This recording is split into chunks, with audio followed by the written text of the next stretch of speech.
When HR is on your side, the emails sound helpful. When HR is working against you, the emails still sound helpful.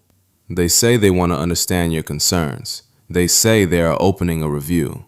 They say they are committed to a respectful workplace.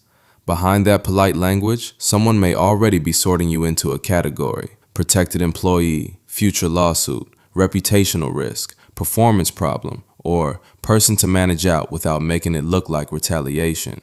The words are the same. The function has changed. That is the part most employees miss. They keep responding to the tone while HR is responding to the risk. This is not a cartoon where every HR person is evil. Some are fair, some are careful, some genuinely try. But good intentions do not erase structure. HR still sits inside the company's chain of command, and when the company feels exposed, the structure usually speaks louder than the smile. When HR stops being a resource and starts becoming a record keeper, your survival depends on what you can prove, not what you meant. The moment you understand that, the game changes. You are no longer having a workplace disagreement. You are entering an evidence contest. The file is being built whether you participate wisely or not.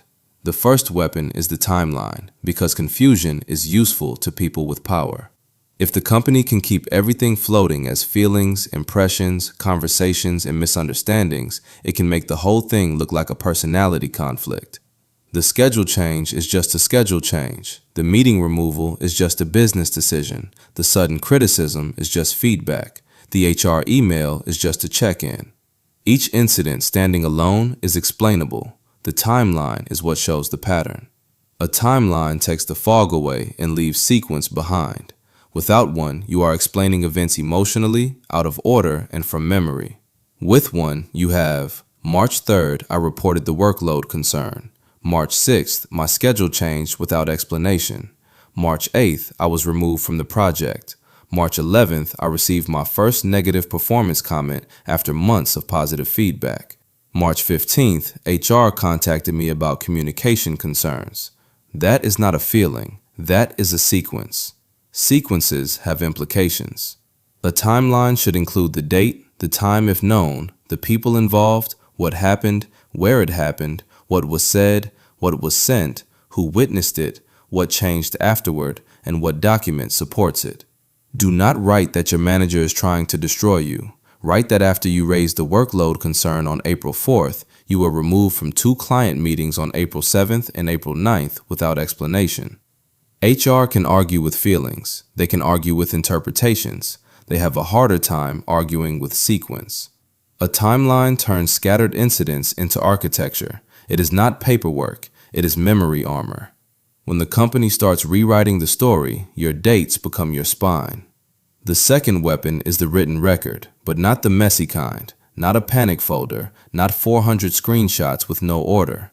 A record a stranger can understand before the company finishes explaining you away. What belongs in it? Emails, internal messages, performance reviews, praise communications, sudden criticism, schedule changes, meeting invites and cancellations, assignment changes, accommodation communications, complaints made to management or HR, witness names, and personal notes written immediately after events while the details are still accurate. Name the files clearly, put them in order, keep a short index. If a stranger cannot understand the record in 10 minutes, you do not have evidence yet. You have a digital junk drawer. Verbal meetings are easy to reinterpret. A manager can say, "That is not what I meant." HR can say, "That was not their understanding." A calm written follow-up creates a record that is harder to manipulate. Do not secretly record conversations unless you have verified your local law permits it. Do not take confidential company documents you are not authorized to possess. Preserve records in a way that follows company policy and the law. The goal is not to create a second problem while trying to prove the first one. Documentation is not paranoia when someone else is already documenting you. If it is only in your head, it can be denied. If it is only in a meeting, it can be reframed. If it is in writing, it becomes harder to bury. The third weapon is the calm follow-up email, and most employees use it against themselves. The emotional email feels powerful because for 10 minutes it gives you your voice back. Then it becomes a document. And once it becomes a document, it may be read by people who never felt what you felt. They will not feel what you felt. They will assess what you wrote. An email about being harassed for months that leads with how everyone can see it may be true, but truth written in panic can still be used against you. The stronger approach uses 4 parts: a neutral opener, a factual summary of what was discussed, a specific statement of your understanding of the expectations, and an invitation to correct inaccuracies. Something like, "Thank you for speaking with me today. My understanding is that I am expected to complete X by Friday, provide Y update daily, and route Z requests through you first. Please let me know if I misunderstood anything." The calm email does not beg them to believe you. It forces the record to become specific.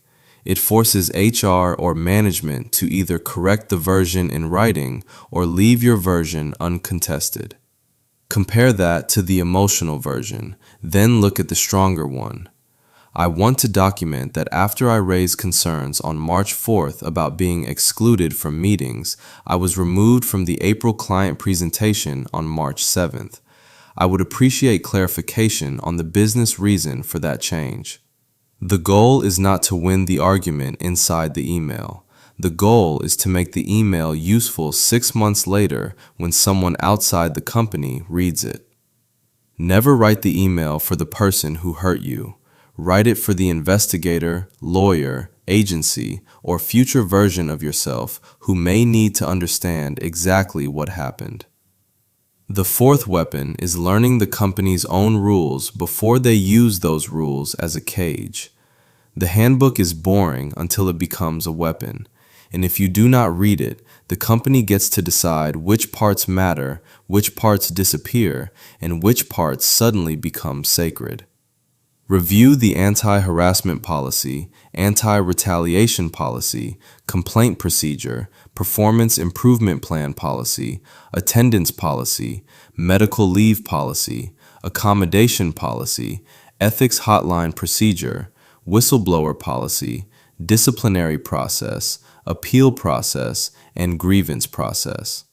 If the policy says complaints will be investigated promptly, ask when the investigation began. If it says employees will be protected from retaliation, ask what anti-retaliation measures are being put in place. If it says performance issues must be documented before discipline, ask for the dates of the documented issues. Companies love policies because policies create the appearance of fairness, but policies also create expectations. The goal is not to scream that the law was broken unless you actually know that. The goal is procedural questions they have to answer carefully. Can you clarify how this process aligns with the company's anti-retaliation policy? Can you confirm whether this is being handled under the formal complaint procedure in the employee handbook? Policy literacy turns the handbook from corporate decoration into a map of promises the company may be forced to explain. The 5th weapon is knowing when your complaint is not just a complaint. Many workers do not know when their actions may carry legal weight, so they raise concerns in vague emotional language instead of clearly identifying what right is being implicated. "The boss is annoying" is not the same as being disciplined differently after reporting sexual harassment. "This place is unfair" is not the same as being denied legally required overtime pay. "My manager hates me" is not the same as being punished after discussing wages with coworkers. A vague complaint is easy to bury. A clearly identified one is harder to ignore. Protected categories vary by law and location, but the landscape generally includes discrimination complaints, harassment complaints, wage and hour complaints, safety complaints, medical leave issues, disability accommodation requests, union activity, and certain forms of concerted activity. The company may try to downgrade a rights issue into an attitude issue. Your job is not to exaggerate. Your job is to label the issue accurately before they label you. Do not slap legal language onto something that does not fit. That can make you look careless. The point is not to fabricate protected activity. The point is to recognize it when it is real and describe it clearly and factually. A stronger sentence sounds like, I am concerned that after I reported this specific issue, I experienced this specific negative action. I am requesting clarification and protection from retaliation. The most dangerous complaint is the one raised emotionally but never identified clearly. If the issue appears to involve a protected category or protected right, name it carefully and factually. This is educational, not legal advice. Laws differ by jurisdiction and circumstance. If discrimination, harassment, wages, medical leave, disability, safety, whistleblowing, or retaliation is involved, consult an employment attorney or the relevant agency. The sixth weapon is the witness map, built not for drama but for verification. In workplace conflict, witnesses often do not verify a single dramatic incident, they verify patterns. The map should include who saw the incident, who heard the comment, who was copied on the email, who knew about the complaint, who noticed the workload change, who saw the schedule change, who can confirm prior good performance, and who was treated differently under similar circumstances. The coworker who said that was messed up in the break room may suddenly remember nothing when HR calls. That does not always mean they lied to you. Sometimes it means they got scared when the conversation became official. Coworkers may sympathize privately and disappear publicly. Do not build your survival plan around coworker courage. Do not tell witnesses what to say. Do not summarize their memory for them. Do not turn them into your emotional jury. The better approach: I am keeping an accurate record of what happened.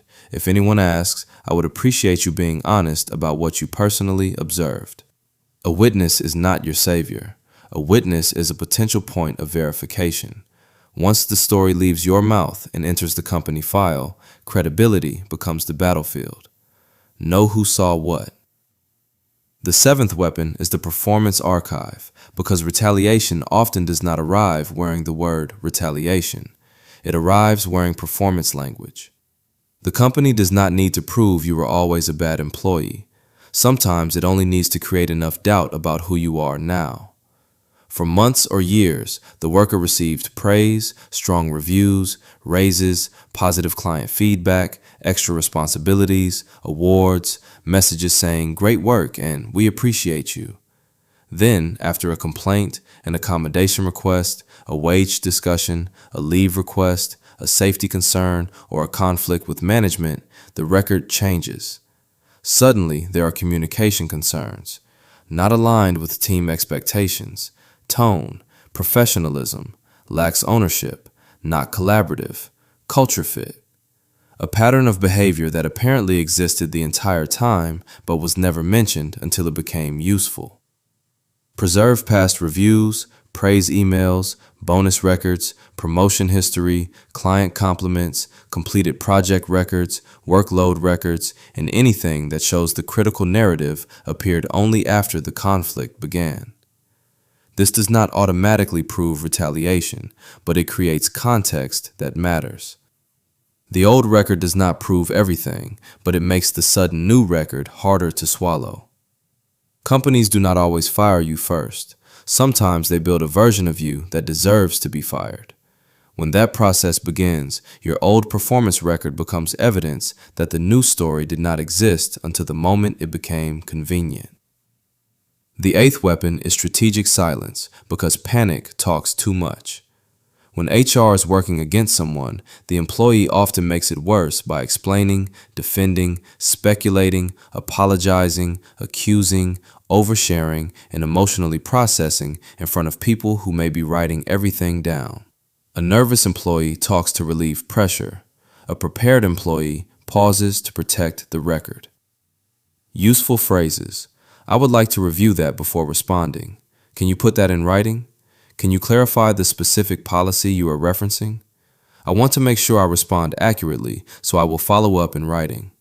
What specific incident are you referring to? Who made that allegation? What date did that allegedly happen? Strategic silence does not mean refusing to answer every question. It means slowing the conversation down enough that you do not accidentally hand over a version of events you have not had time to review. Do not speculate. Do not say, maybe I could have handled it better, unless you have thought through how that admission may be used. Say facts. I reported the incident on March 2nd. On March 5th, I was removed from the account. HR meetings are record-generating events. HR does not need your confession. Sometimes they only need your carelessness. Strategic silence is not weakness. It is refusing to donate rope.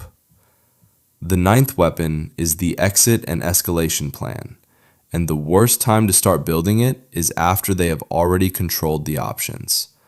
By the time the final meeting is scheduled, system access may be gone, reputation may already be damaged internally, and the nervous system, after weeks or months of sustained professional pressure, may be so exhausted that almost any offer looks like relief. That is not a negotiation. That is extraction. Internal escalation includes a formal written complaint, the ethics hotline, a higher-level HR contact, an ombuds office if the company has one, compliance, a union representative if applicable, and written requests for investigation outcomes and anti-retaliation protection. External options depend on the specific issue. The EEOC handles discrimination, harassment, and retaliation tied to protected EEO rights. The NLRB covers protected concerted activity and wage discussion rights where the NLRA applies. In the U.S., the Department of Labor Wage and Hour Division handles many wage, hour, and FMLA concerns. OSHA covers safety and certain whistleblower retaliation claims. Deadlines on some of these options can be short, and in some retaliation or whistleblower contexts, may be as little as 30 days. Verify the deadline quickly for your specific issue and location.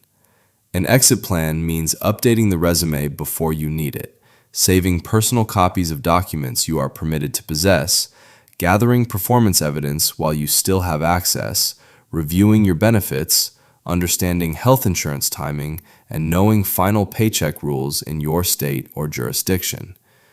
Do not quit just to escape a terrible week if quitting may damage a legal claim, unemployment eligibility, severance leverage, or medical coverage.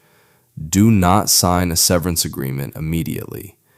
If the situation involves discrimination, retaliation, unpaid wages, medical leave, disability, whistleblowing, or harassment, get advice before making the exit permanent.